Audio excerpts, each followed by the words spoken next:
सबको जय मसीह की। उम्मीद करता हूँ कि आप सब लोग अच्छे से होंगे, प्रभु में बढ़ रहे होंगे। प्रभु आपको बहुत बहुत आशीष दे। प्रिय भाई बहनों, आज हम वचन से देखते हैं पहला कुरिन्थियों उसका 10 अध्याय और 25 वचन। जो कुछ कसाईयों के यहाँ बिकता है वह खाओ, और विवेक के कारण कुछ न पूछो, क्योंकि पृथ्वी और उसकी भरपूरी प्रभु की है। आमीन। मेरे प्रिय भाई बहनों, इस वचन में लिखा है कि जो कुछ कसाईयों के यहाँ बिकता है वह खाओ, और विवेक के कारण कुछ न पूछो। हाँ मेरे प्रिय भाई बहनों, क्या हमें मूर्ति पूजा से अलग होना चाहिए या हमें उसमें सम्मिलित होना चाहिए? तो मैं कहूँगा मेरे प्रिय भाई बहनों, हमें मूर्ति पूजा से बिल्कुल ही अलग होना चाहिए और हमें इसमें बिल्कुल ही शामिल नहीं होना चाहिए। हाँ मेरे प्रिय भाई बहनों,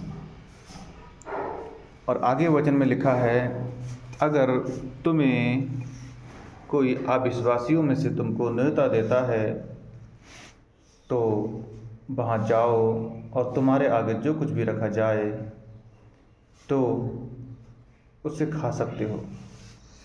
अगर वो ये कहता है कि देखो ये मूर्ति की बलि हुई है या हमने हवन किया है, तो उसके विवेक के कारण तुम्हारा विवेक क्यों परखा जाए, तो उस बताने वाले कारण हम उसको ना खाएं और ना छुएं। क्योंकि लिखा है कि हम प्रभु के मेज में सम्मिलित होते हैं। हम सब लोग मसीह के सहभागी होते हैं जब मसीह के मेज में सम्मिलित होते हैं। इसी प्रकार से वो लोग भी जब अपने उन लोग को बलि चढ़ाते हैं तो वो भी उनके साथ सहभागी होते हैं। मेरे प्रिय भाई बहनों, हाँ मेरे प्रिय भाई बहनों, कोई भी कहता है कि हम हवन कर रहे हैं या हमारा बहुत से उनके प्रोग्राम होते हैं मेरे प्रिय भाई बहनों, लेकिन हमें उनके अगर वो हमको न्योता देते हैं तो हमें वहाँ जाना है।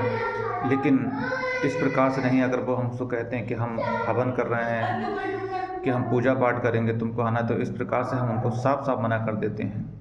लेकिन जब अगर वो कहता है कि हम आपके लिए दावत करते हैं, हम आपको न्योता देते हैं, हम आपको इनवाइट करते हैं कि इस तारीख को आपको आना है, तब हम जा सकते हैं मेरे प्रिय भाई बहनों। हाँ मेरे प्रिय भाई बहनों, आगे वचन में लिखा है 27 में, यदि अविश्वासियों में से कोई तुम्हें न्योता दे और तुम जाना चाहो तो जो कुछ तुमसे तुम्हारे सामने रखा जाए वही खाओ, और विवेक के कारण कुछ न पूछो।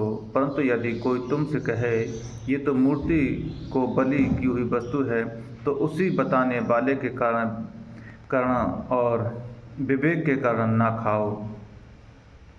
हालेलुया। हाँ मेरे प्रिय भाई बहनों, तो उसके बताने वाले के कारण हम ना खाएं, क्योंकि हमारी स्वतंत्रता उसके बताने से क्यों परखी जाए मेरे प्रिय भाई बहनों, क्योंकि हम मसीह हैं। अगर वो ये कहेगा कि ये बलि की चीज़ है तो वो कहेंगे कि कैसे मसीह है, बताओ ये तो लोग तो खाते नहीं लेकिन ये क्यों खा रहे हैं। हाँ मेरे प्रिय भाई बहनों, हमें किसी भी मूर्ति पूजा में शामिल नहीं होना है, ना ही हमें किसी प्रसाद में शामिल होना है मेरे प्रिय भाई बहनों। कोई कहता है कि लो प्रसाद है तो हम नहीं खा सकते, और अगर कोई कहता है कि लो मिठाई है तब हम उसको स्वीकार कर सकते हैं, क्योंकि मिठाई एक खुशी का कारण होती है मेरे प्रिय भाई बहनों। हाँ मेरे प्रिय भाई, और इसी प्रकार से आगे लिखा है पहला कुरिन्थियों उसका 5 अध्याय और 10 वचन में लिखा है, क्या हम इन लोगों से बिल्कुल ही अलग रहें? मेरे प्रिय भाई बहनों, हम इन लोग से बिल्कुल ही अलग नहीं हो सकते, क्योंकि उस वचन में लिखा है। चलिए हम पढ़ लेते हैं 5 अध्याय उसका 10 वचन में लिखा है पहला कुरिन्थियों। इसमें लिखा है, देखो, ये नहीं कि तुम बिल्कुल इस जगत के व्यभिचारियों या लोभियों या अंधेर करने वालों या मूर्ति पूजकों की संगति ना करो, क्योंकि इस दशा में तो तुम्हें जगत में से निकल जाना ही पड़ता। आमीन। हाँ मेरे प्रिय भाई बहनों, पौलुस यहाँ पर ये नहीं कह रहे कि हमको इनसे बिल्कुल संगति नहीं करनी है या इनसे बिल्कुल बातचीत नहीं करनी है। इनसे संगति करनी है, बातचीत करनी है, लेकिन हमें मसीह की सहभागिता के साथ मेरे प्रिय भाई बहनों जैसा मसीह की सहभागिता हमको सिखाती है, उसी प्रकार से हमको इस जगत में रहना है मेरे प्रिय भाई बहनों। अगर हम कहेंगे कि हमको वो नहीं खाना है, हमको ये नहीं खाना है मेरे प्रिय भाई बहनों, तब हम इस जगत से हमको निकल जाना ही पड़ेगा। हम व्यभिचारियों के साथ बिल्कुल नहीं रहेंगे, तो हमको इस जगत से निकल जाना ही पड़ेगा मेरे प्रिय भाई बहनों।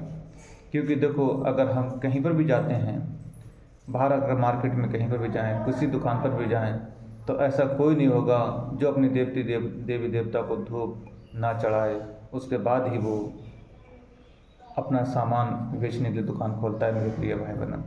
और हम लोग खरीदते हैं मेरे प्रिय भाई बहनों, लेकिन वहाँ पर ये नहीं पूछा जाता है कि आपने किसको पूजा है, आपने किसके लिए धूप जलाया है, ठीक है, लेकिन हम लोग खरीद लेते हैं मेरे प्रिय भाई बहनों। हाँ मेरे प्रिय बहन, तो इस वचन से आप समझ गए होंगे, और आगे इस वचन को हम पहला कुरिन्थियों और उसका 8 अध्याय को पढ़ते तब भी इस प्रकार से बहुत अच्छी तरीक़ा से लिखाया हुआ है इसमें, कि हम इसको पढ़ सकते हैं और समझ सकते हैं मेरे प्रिय भाई। तो हमें इसी के वचन के अनुसार चलना है और हमें मूर्ति पूजा से बचे रहना है। प्रभु आपको आशीष दे। God bless you. जय मसीह की।